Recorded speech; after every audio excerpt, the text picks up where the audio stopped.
Good morning, and welcome to All Things Marcellus with me, Attorney Doug Clark of the Clark Law Firm. I am located at 1563 Main Street in Peckville, and I'm here every Sunday from 8 to 9 a.m. to give landowners valuable information you need regarding natural gas development here in Pennsylvania.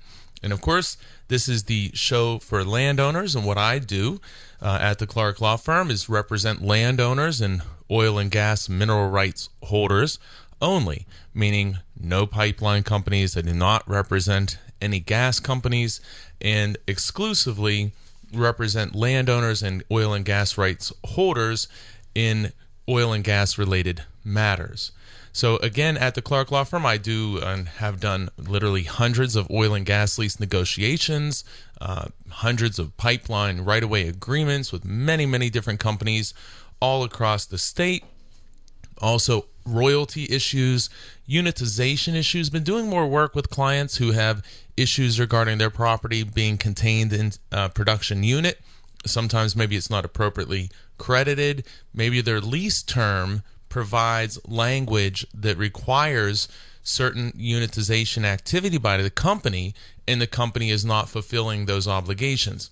So we're seeing that some more. And remember, I often talk about the evolution of this process. And we have a lot of different people in different parts of the timeline and evolution, if you will.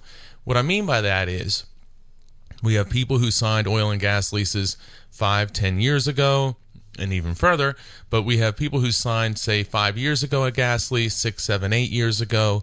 We have people now who I'm representing several landowners who have current pending oil and gas lease offers. We have landowners representing in pipeline agreements. Like I said, I've done hundreds of pipeline agreements. I think now comfortably have negotiated with over 50 different companies for pipeline right-of-way easements. And if you listen regularly, you hear me say that a lot. And I think that's so important. And I say to people, it's not to say these things to say, wow, hey, Doug Clark is great. I think highly of myself. That's not the purpose. The purpose is to understand and to provide some perspective as to who's talking to you. Who's representing you? Do I have any clue in the world what the heck I'm talking about? Am I making it up on the fly? What's going on? Who is this guy? And that's what I just want to understand, or have my listeners and the clients understand, that everything that I do and every transaction that I'm involved in, we're taking things away from that. Things that we can use in future negotiations and future transactions. And you think about that, I'm one person doing this. Now flip the coin and go over to the pipeline side or the gas company side. Well, that's a whole company doing these activities daily and have been doing them for many, many, many decades. So the point there is, and it's something I find myself, talking to my clients early on a lot about, and it's something I talk a lot about too in the radio show is that you have to understand that the individual that you're speaking with, whether it be a landman or a company representative, it's not their first day in the job. And maybe if they even are newer as being a landman or they're not that experienced, well, there's a lot of experience behind them, and they're trained and they're taught, what to do. What is the best technique to get this landowner to sign the document that you're requesting they sign, to agree with what you want them to agree with? It's funny, just Friday or Thursday late, had a meeting and some clients that said, it's just classic. Well, the landman was a really nice guy. He was a really nice guy. And you've heard me say many, many times, well, of course he's a really nice guy. They're not going to send somebody out there to slap you around to get you to sign something. So that's fine. We want them to be nice guys. That's great. But you have to understand what their experience is and what's behind them when they're meeting with you at your kitchen table or wherever that may be. So again, why I say this and negotiated with over 50 different companies for pipeline agreements, gas agreements, these unitization agreements, the well pad agreements, compressor station, meter sites, all of these things. The point is to understand that this is what I'm doing, and I'm trying to share. Want to share this information. Want to get you thinking about things. Hey, if you call me for representation because you need representation in the oil gas related issue, that's wonderful. But whether you call me or you don't, hopefully you're going to be taking some information that you can use and maybe even your attorney can use. We want to make sure that landowners are getting the best possible deal, the best possible agreements, because there's so much misinformation, and as much misinformation, more importantly, there's a lack of information for landowners. So a lack of information is certainly one of the number one obstacles and problems facing landowners, and hopefully, the radio show here provides that for you and for people and gets you thinking. Gives you good information, but also gets you thinking.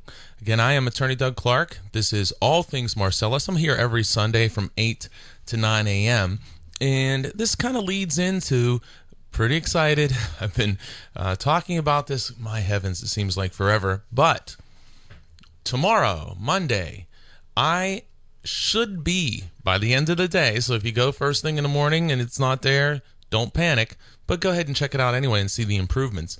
But tomorrow, by the end of Monday, I should be up and running with a new gas site, with the new PA Gas Lease Attorney website. Very excited about this. I have been working quite a bit, evenings, mornings, weekends, very, very excited.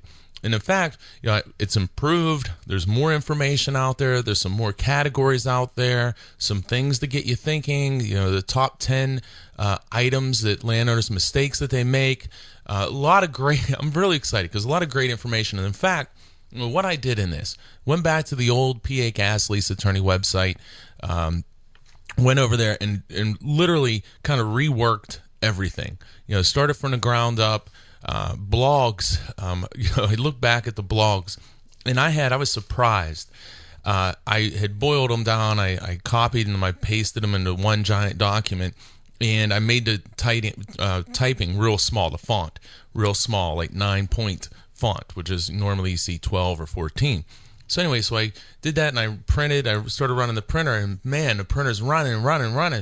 And when it got done, I saw I had 44 pages of blogs or articles that I've written over the last 5-6 years on oil and gas related issues. And quite frankly, I've been kind of busy the last year and haven't been so active with the blogs. So first off, I forgot that I had done so much, but then as I read through, I was like, wow, there's a lot of great material here for people to read. Not that I'm some great writer, but great materials and ideas that were came to me at the time and things that I was dealing with that I would write articles about and say, hey, hope these guys, landowners are reading this and listening to this.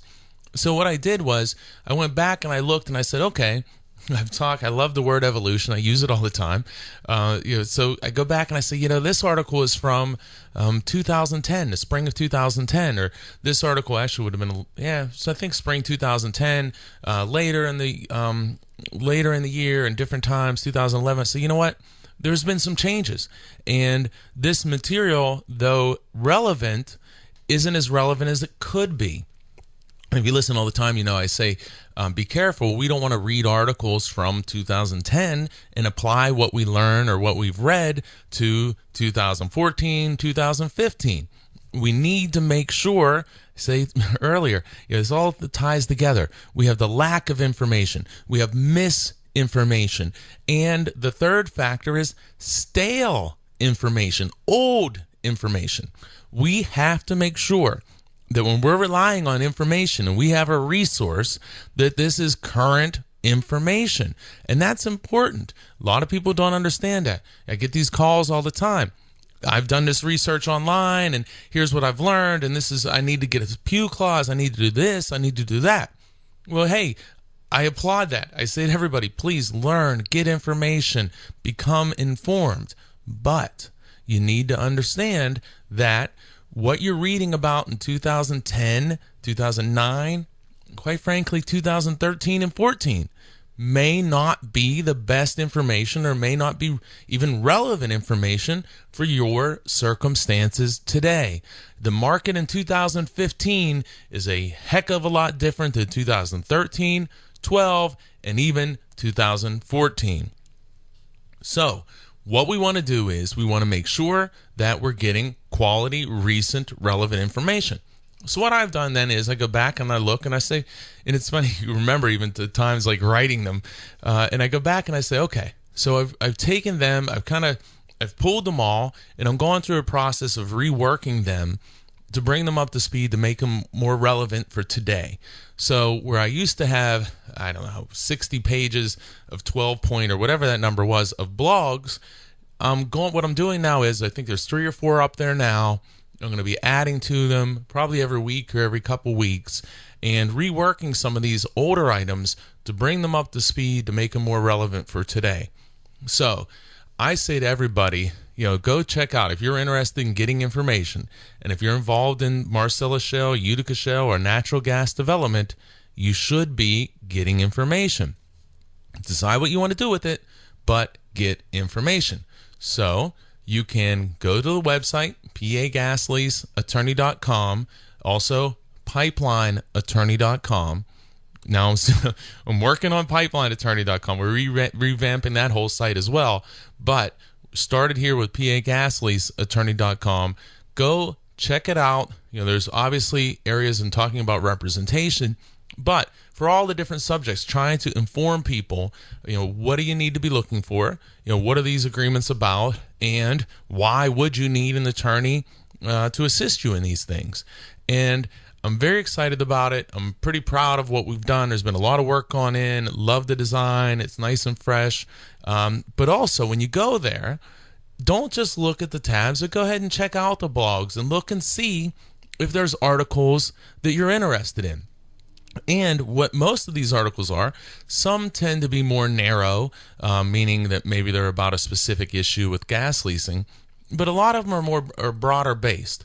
So they're talking about, I think one of the articles up there is about landowner, your kindness, your loyalty, your trustworthiness.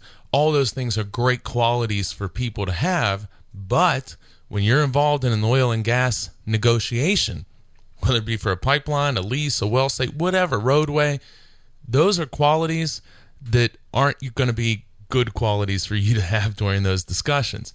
Now, when I say that, what I mean is you just need to be careful. You don't want to turn around and all of a sudden be mean, not nice, and not loyal.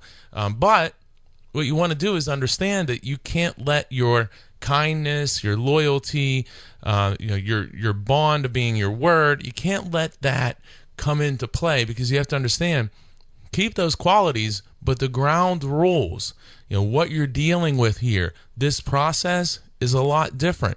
You're not selling bales of hay in a field or out of a barn. You're engaging in contract negotiations for major industrial operations, which each well costs $5 to $7 million to drill. So think about that. Some of these well pads, 10 wells, well, that's $50 to $70 million in drilling alone on one pad. So I think back on my father, selling hay at the farm and out of the field, and doing agreements by word of mouth and say, okay, a few dollars a bale, whatever, come out and pick it up. Well, that was the deal. But now, when you're dealing with gas companies, you can't think that way. And I had a gentleman with me this week who had entered into a poor gas lease agreement and was kind of like, was okay, obviously didn't want to enter into a poor gas lease agreement, but was on the verge of kind of repeating some of these mistakes in these other agreements, pipeline agreements and other agreements.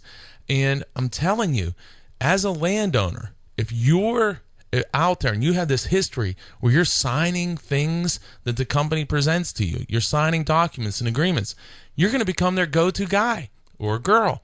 They're going to come out to you and they're going to kind of say, hey, listen, every time we need John Doe to sign anything, he'll sign it. So, okay, let's work it this way so we can end up having to go across John Doe's property because we know he's just going to sign whatever we give him. So now you're kind of tagged as this go-to guy, which means because of your kindness and because of your willingness to work with the company, you're going to be the guy who ends up with the most activity in the property and potentially the biggest problems. So you got to be careful with these things. You have to be careful. All right, I'm up against it here. So I want to really encourage everyone. We're excited about it. Go check out tomorrow. By the end of Monday, it'll be up, I think. No, but it'll be up. Check it out on Monday. By the end of the day, pagasleaseattorney.com. Great resource, new design. Very excited about it. Feel free to give us some feedback. There's ways to contact us there on the website.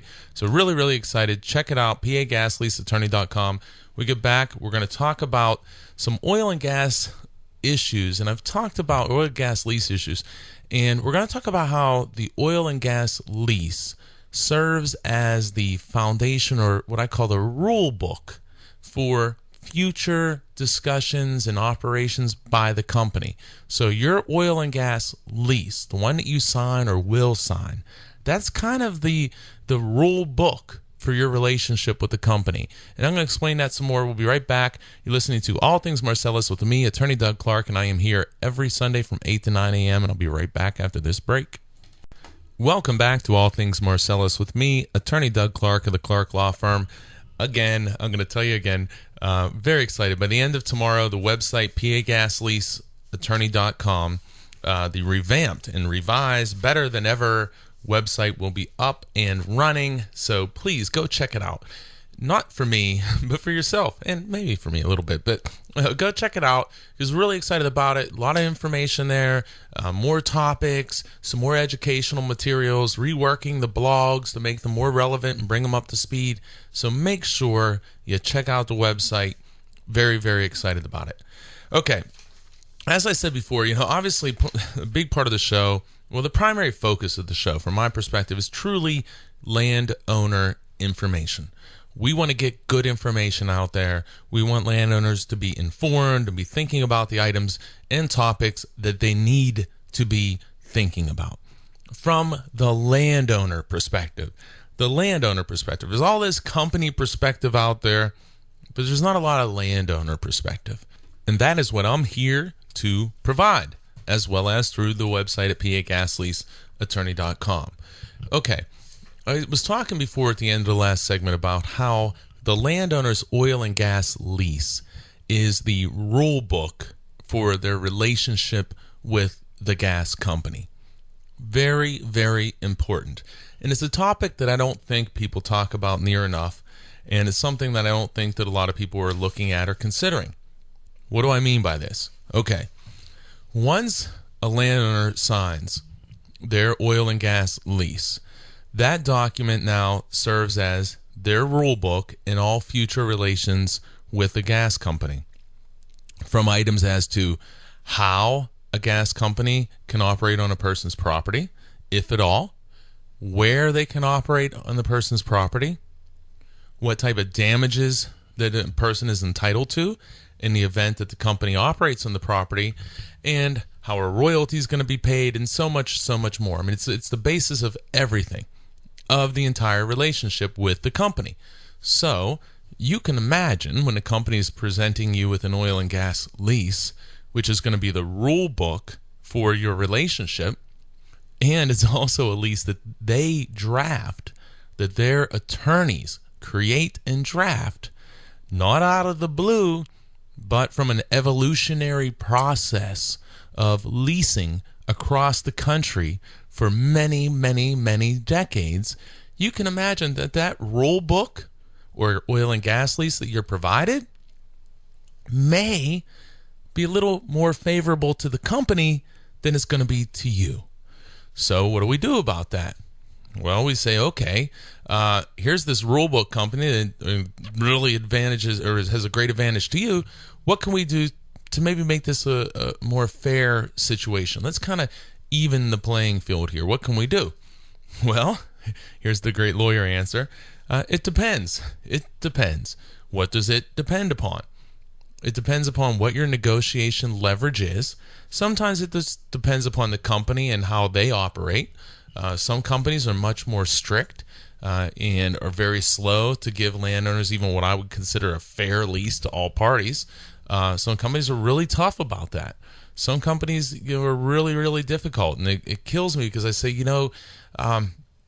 whenever there was whenever there's some competition, you were able to do these certain leases that gave the landowner a little better deal. Not even talking about money, but talking about language and the way they're going to operate.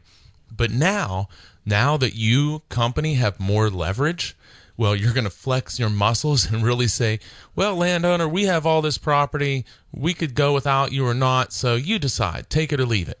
And it just really makes me angry. I got to watch, I almost swore there. It really makes me angry because these same people, whenever they didn't have the leverage, were all talking about friendship, working together. We want to be partners. But now that they have leverage because there's only one company offering you a gas lease, and so they know that nobody else, they don't have to worry about you signing with anyone else. Well, that whole partnership, working together stuff is long gone out the window. It's out the window, and they've driven away from it. It is long gone. So now the company says, okay, well, we don't need to be your friends so much anymore. And what we're going to do is, what do we want to do? And you can be a part of it and potentially get royalty money, or we'll leave you behind and we don't really care. Same guys who 5 years ago, 4 years ago, and even 3 years ago were saying about how they wanted to be partners with you, and they're such a great company and they really care about the landowner. It's just hilarious. Go say to that company guy now, well, if you really care about the landowner so much, then why won't you give us the ability to at least have some input as to where you're going to operate on our property? So if you're going to put a 15-acre well pad and a roadway on my property, can we at least talk about where it's going to be? And the company says, no, we don't need to. Either sign the lease or we're moving on. We don't care. We have 500,000 acres leased. We don't care. We don't need you. You need us. We don't need you. Same guys who were talking about partners 4 or 5 years ago are now saying, too bad. That's the change of the market. My point is, you as a landowner, whether it be a pipeline negotiation, a well pad, an oil and gas lease, you have to understand, I'm not making this up. This is how it works. This is the process. I don't know that I've found anyone that really truly cares. I'm sure there's some out there, but it's not about that they care about you. They care about, their jobs, and the bigger guys care about their profits and their shareholders. And you need to understand that. You have to understand that. So, swinging it back around, what am I talking about here? I'm talking about the oil and gas lease serving as the rule book for your future relationship with the oil and gas company, including pipeline issues and all these other things. So what can we do about that? Well, back in 2008, 9, 10, 11, 12, we were able to add some terms to this rule book, add addendum, additional terms that were more favorable to the landowner. Very nice thing we were able to do, and negotiate these additional terms to address all kinds of items. Perhaps that the company could not operate on your property. Perhaps they could, but maybe we attached a map saying, here's areas where you could drill or you can put pipelines or roadways, but this other area, that's off limits. Maybe we had royalty calculation language seeking to eliminate or reduce the amount of deductions for post-production costs or expenses that a gas company could subtract from your royalty payments. It goes on and on. Reclamation. When can they operate on the property? Maybe you have a hunting restriction. There are so many items. Pew clauses, shut-in provisions, all of these different addendum terms, and so many more. We were able to add, and the biggest reason, one is because of potential future production and profits for the company, but many more times that was obviously a big factor, but the concern of the company that another company was going to swoop in and take this lease. Well, now when they don't worry about other companies, they say, okay, let's make this rule book back to the way it used to be, back to the original presentation where it's extremely favorable to us as a company. So, all right, well, if that's what they're doing, well, what do we do? What do we do on the landowner side? Well, first and foremost, we have to kick the tires and see, truly, are you able to do anything? Can we make this better? And a lot of times with these things and these offers now, based upon the amount of offers I see and people that we work with and representation, we have a pretty good idea based upon the history of a negotiation or way companies handle things, what we may be able to obtain relatively easily, what we may be able to obtain, but we're going to have to discuss the type of resolve that you may have as a landowner and decide, is this something that we want to really push for, you want to hold off on? There's so many different elements and things that you need to be thinking about. And these are areas where really I can't go into specifics on the show because every negotiation like that is different.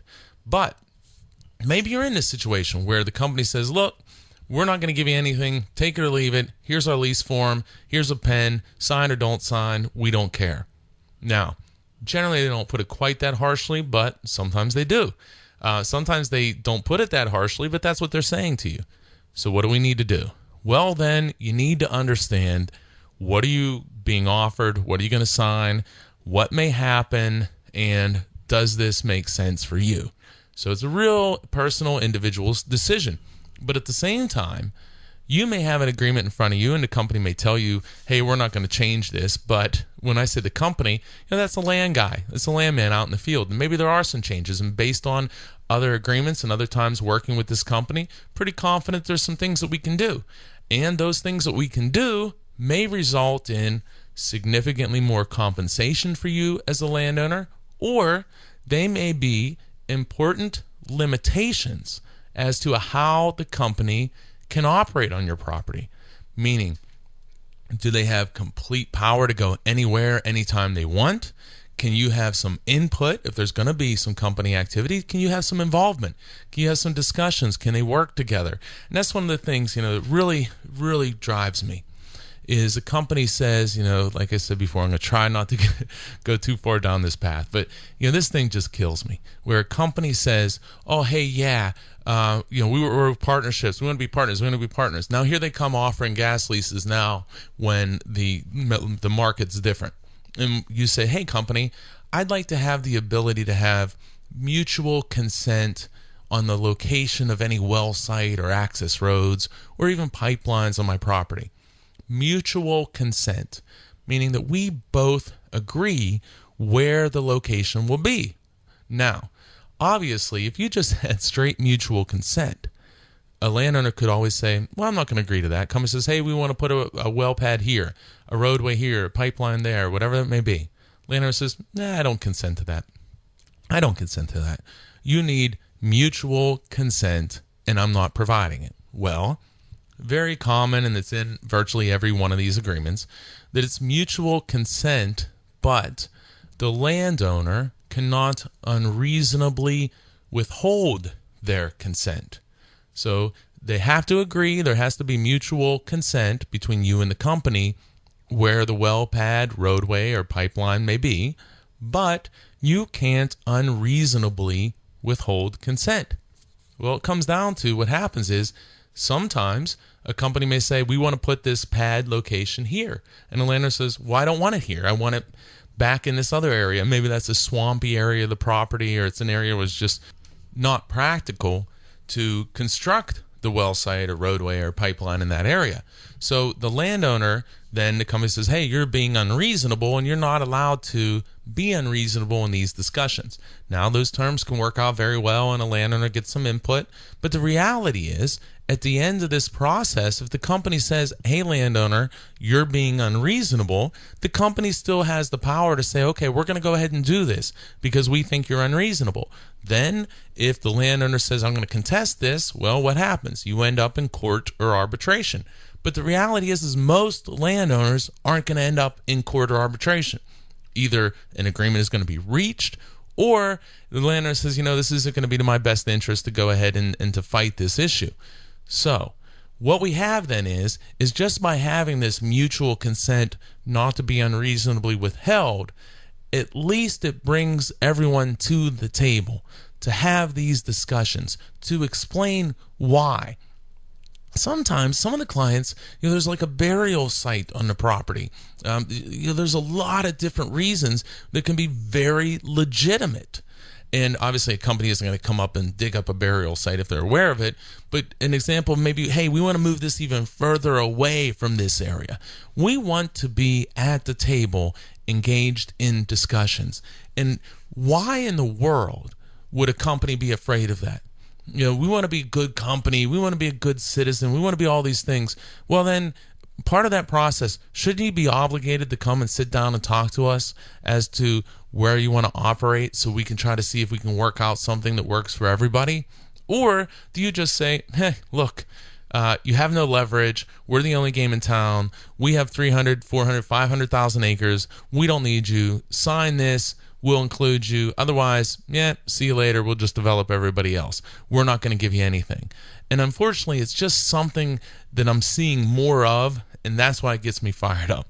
I'm seeing more of it, and the same companies that talked about how great they were, 3, 4, 5 years ago, we really want to work, we're all landowner friendly. Well, now they won't offer you anything. They're going to give you the form lease, and if they give you any addendum, they're generally garbage addendum, which really don't mean anything. So again, what does that mean? Well, we need to look at this. We need to explore, can we do better? And a lot of companies, we can do better. In different areas of the state, we can do different things, but we need to understand that if we can't do better, then we need to talk about what are the benefits and the detriments. What are the pros and cons of doing this, and what can you expect? And a lot of people are going to go ahead and move forward and enter into a lease, but they're going to do so fully informed. Other people may decide, you know what, I'm just not going to do this. Especially when you're talking about some of the smaller landowners where the potential financial benefit isn't near as high as maybe somebody else, but the detriment of having a roadway or a pipeline or something else going to the property, well, maybe that outweighs entering into the gas lease. And I said before, different companies have different perspectives and ways of doing things. I applaud some companies because I at least respect how they're handling the landowner, how they're treating the landowner, and other companies, I don't have a lot of respect for right now because I think that they're really flexing their muscles in ways that they don't need to.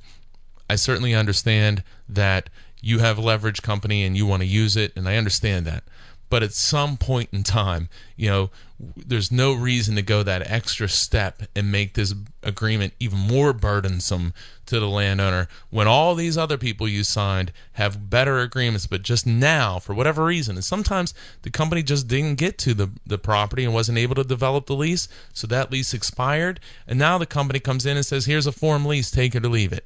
It's just something that's really driving me crazy. All right, I'm way over again. I see I'm not holding my New Year's resolution of trying to stay within my segmented times, but we'll see. We'll try to do better next week, I guess. All right.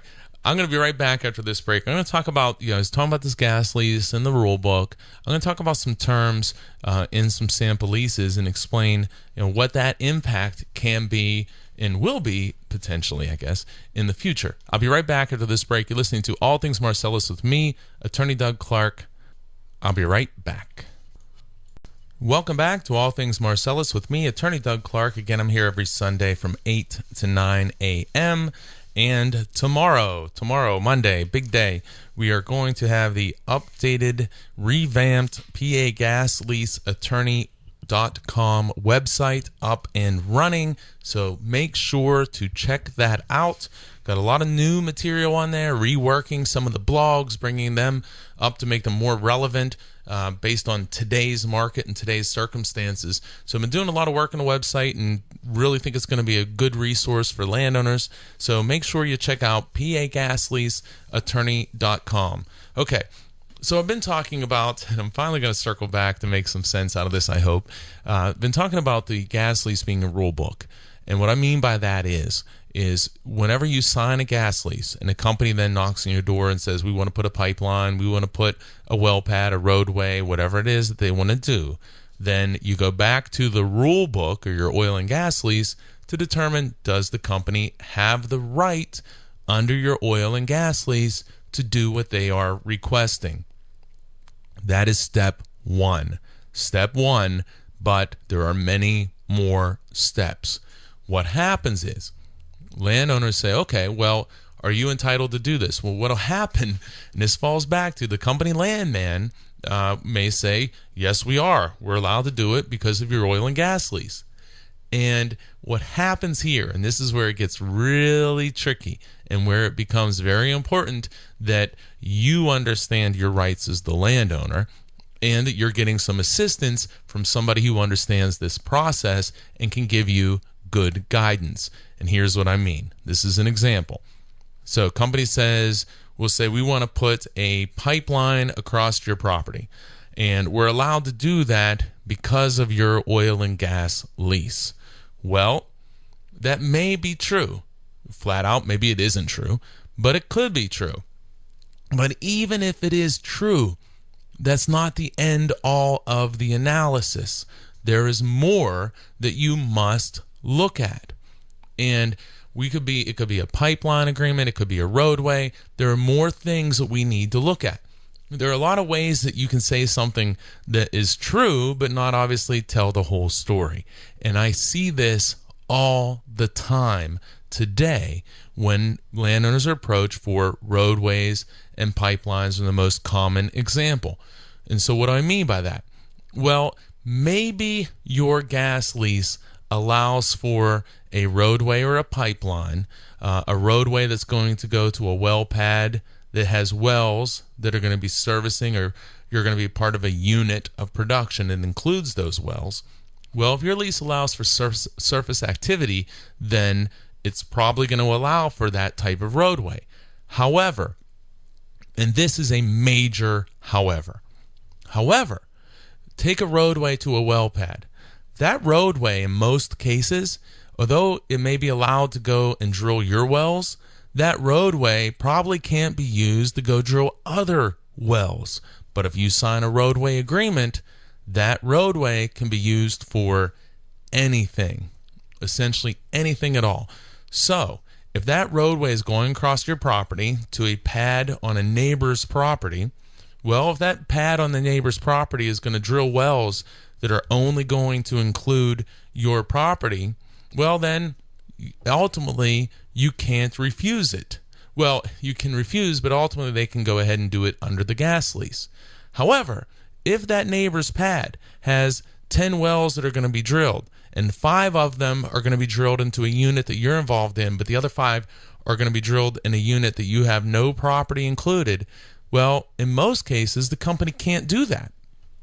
So when the company landman says, oh yeah, we're allowed to put a roadway in under your lease, well, yeah, that's true. You're allowed to put a roadway in under the lease to frack my wells. Wells are going to produce gas from my property, but not wells that are going to produce gas from other properties. Now let's take this a step further. We'll stick with roadways.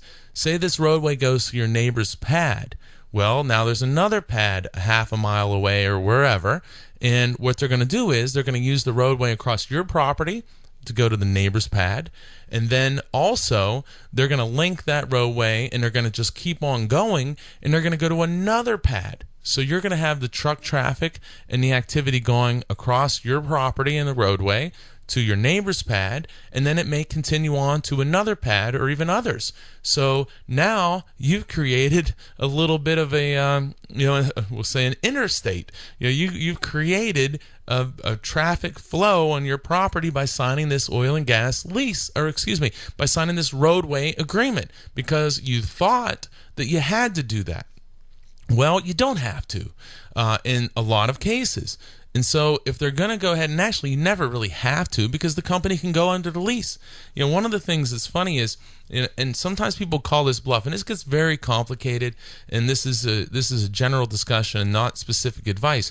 But I just had this case where a client was a pipeline agreement, and this is true story. I can't get into the specific numbers, but this is true story. Company says, we have the rights under the lease. We have the rights under the lease. So if you don't sign this agreement, we're going to go under the lease, and we're not going to give you essentially like hardly any money, like a few $100s. But if you sign this, we're going to give you tens of thousands of dollars for signing this. Well, if you sign it, you open it up, though, to other pipelines going to other areas, and you give the company more rights than they would have under your lease. So these particular clients, landowners, say, you know what? Fine, company. That's how you want to do it? Go ahead. Put your gas lines in under the terms of the lease. But I'll tell you what, you can't violate our lease. You can't put in other lines going to other wells. Similar, you could take this with roadways. Okay, we'll put the roadway under my lease, but you know what? That roadway can't go to other pads or can't be used to frack other wells or service other wells that don't include my property. So this landowner says, you know what, company? You don't want to meet my terms, which are reasonable. You don't want to negotiate in good faith from what we consider good faith. You know what? Fine. Go ahead and use the gas lease. Well, what ultimately happened? Well, what ultimately happened is for months, the company took a very aggressive position, stance, argued, said, we're going to do this, we're going to do this. What my client considered threatening, and said, you know what, fine, just do it. Well, what ended up happening? Now, again, a specific case, and as you work on these cases, you start getting some insight that maybe the company may have some troubles. Well, what ends up happening? Well, it ends up where even though the company could put a pipeline to the pad under the terms of the lease, they wanted to transport other gas from other locations across the property. And the pipeline right away, by signing it, gave the company that authority. So Lana says, no, fine. We'll take your peanuts now for putting a pipeline just to our pad, but you have to follow our lease. Well, what ended up happening? Without getting in specifics, the company comes back and they say, okay, well, how about we offer a certain amount? And Lana says, no, here's what you do. You either take it or leave it. Here's our terms. A very high financial number and some other terms of reclamation and things that they wanted to have done. And said, look, you got 2 weeks to decide, do it or don't do it, go under the lease, that's fine. Landowner looks at this and says, we're going to be getting royalties, assuming that there's gas here and they're constructing the pad on the property. And at the end of the day, the money that we're going to get for the pipeline for what they're trying to say and do isn't that much. So go ahead and do it under the gas lease. We're all right, but you have to follow the terms of the gas lease. Well, the clients put out this pretty high demand, and what ends up happening? The company ends up saying, okay, we'll agree to that, and we'll pay you this money that you've requested. The point being is, remember, it's about the lease being the rule book. The company says, according to the lease or the rule book, we're allowed to do such and such. But, and again, this is not new here, but they say, well, we're good guys. We want to give you some more money because if we put it in under the lease, you're only going to get $1,000 or hundreds of dollars, maybe a couple $1,000. But if you sign this right-of-way agreement, or if you sign this roadway agreement, we'll give you $30,000, or we'll give you $50,000. Well, time has shown us that that's not typically, companies don't operate that way to be so friendly to us or to the landowner. They don't do it. So why are they offering that additional money? Because they're also purchasing additional rights than what are contained in your oil and gas lease. Here's another. Well, you know what? I'm up against it. I got 2 short segments. I'm going to talk about this other example. And this is really important. But these are, again, you have to understand your lease. And it's not always easy. It can get pretty complicated. You have to understand what's going on and what type of development is occurring. And there's a lot of things behind the scenes here. But these are things that you need to be thinking about. So when a landman says to you, oh, we can do it under the lease. All right, I'm going to come back and I'm going to explain. Even if they have the pure rights under the lease, that's not the end all. What happens when your gas lease terminates and there's still pipelines in the ground? Think about that. What if you're a company and you install lines because you have the rights under the gas lease, and now you're going to be transporting gas from other locations across this landowner's property? But in 50 years from now, 75, whatever that time is, that gas lease terminates, but you still have pipelines transporting gas from all across the region across that landowner's property. That, ladies and gentlemen, can be an enormous problem for a company, and that's kind of why we see in some of these cases the company plays hardball until you call them on it, and then they got a problem. I'll be right back after this break. I'm going to explain this some more. You're listening to All Things Marcellus. I'll be here every Sunday from 8 to 9. I'm going to be right back after this break. Welcome back to All Things Marcellus with me, Attorney Doug Clark of the Clark Law Firm. I'm going to jump right into it. Okay, so what I'm talking about here is, and I guess the overall theme would be, if you're approached for a pipeline agreement or a roadway agreement, you need to understand these things. You need to understand these agreements. You need to understand your gas lease, which is the rule book of these relationships, and you need to get assistance by somebody who understands and can give you good guidance. Because what happens is, I got a great case right now, there's a great example, where my client, there was a roadway that the landman says, we have the right under the lease to put this across your property. My client, who had worked his whole life, owns this property, loves this property, plans on building on this property, and is just sick to his stomach over the idea of a roadway going across the property where the company wants to put it, because it's really going to create problems in where he wants to build. And now he's going to have a roadway right essentially through the middle of his property, and in his mind, ruining this entire property, what he's worked his whole life to have and to retire at. So what happens is, so he'll say, okay, well, let's look at this. And as we look at this, we discover that, in fact, the company does have lease rights, gas lease rights to install a roadway, but not the roadway that they want to install, because the roadway they want to install is going to also service wells that do not include this client's property in their unit. What I mean by that, again, you have a pad on a neighboring property. They want to drill 10 wells. 4 of the wells are going to produce gas from units which this gentleman's property is located. 6 of the wells are going to produce gas from units that do not include this gentleman's property. So you know what? He can say no to that. He can say, okay, fine, company, you want to use the gas lease? Use the gas lease.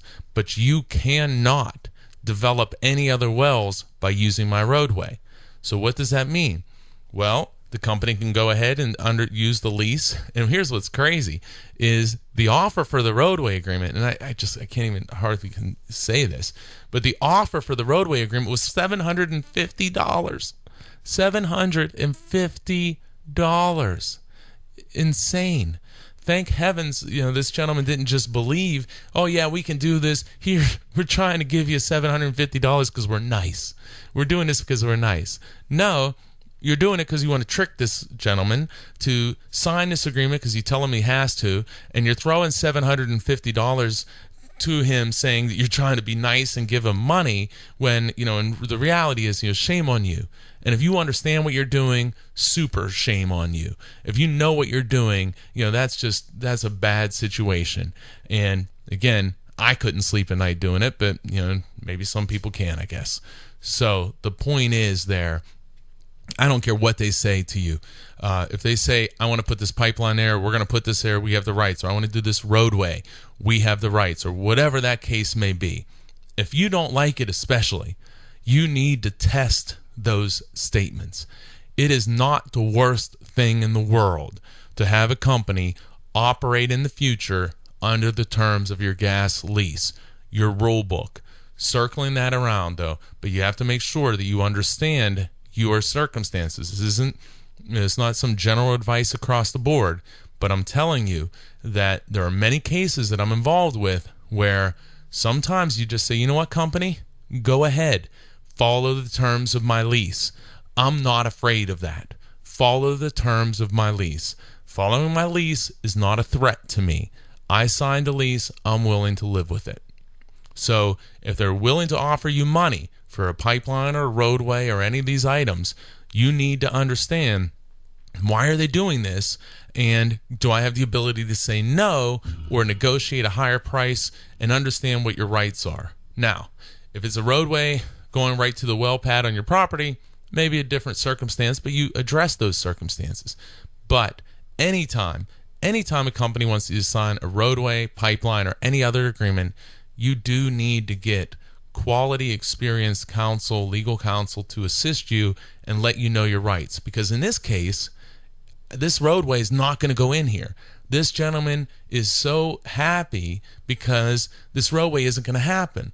But Had he believed what was told to him, it would be done.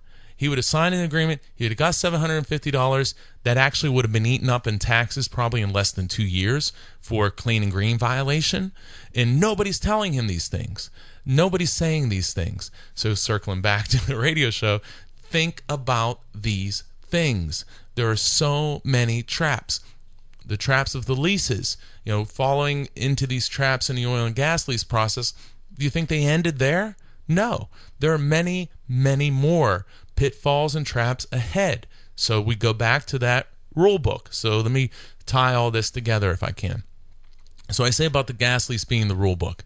Well, a lot of people have a rule book that has a lot of rules favoring the company. Older leases, not negotiated. However, some people have very strong leases. Take advantage of that. Understand what your rule book says. In the future, clients that I have now who we're negotiating leases on, some areas of the state, we're still able to negotiate quite a bit. Other areas of the state, we have more limitations. You need to know where you are. You need to understand what you can do.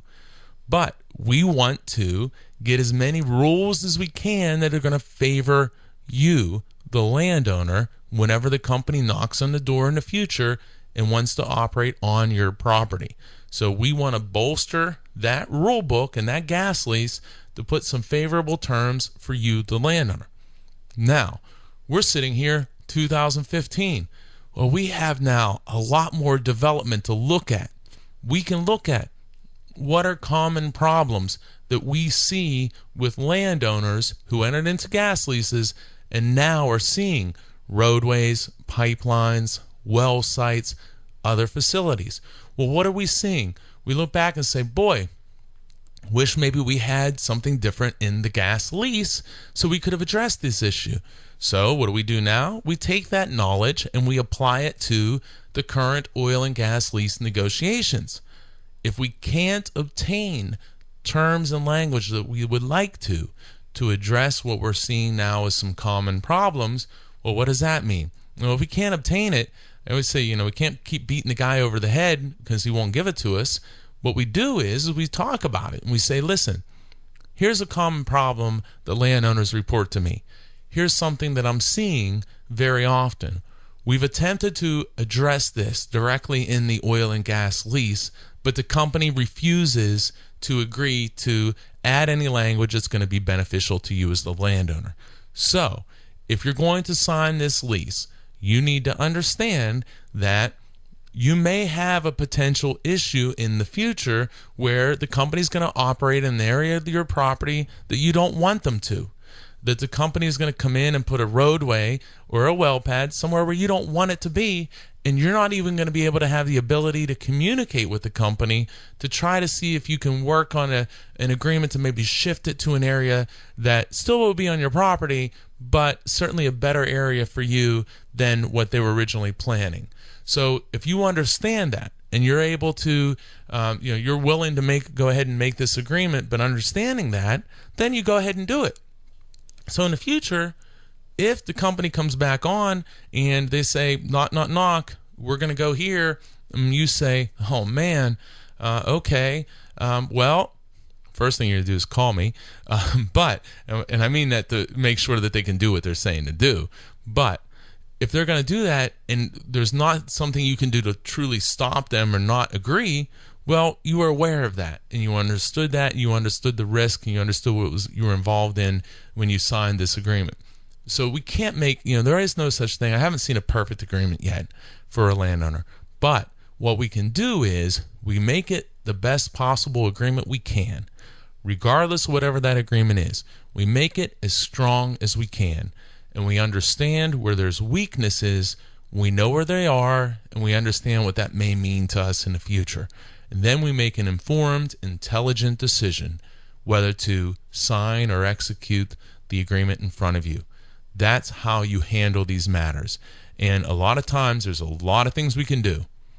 Sometimes there's not much we can do. You need to have that discussion and understand and make sure you're doing the best you can in every single agreement. The best you can in every single agreement.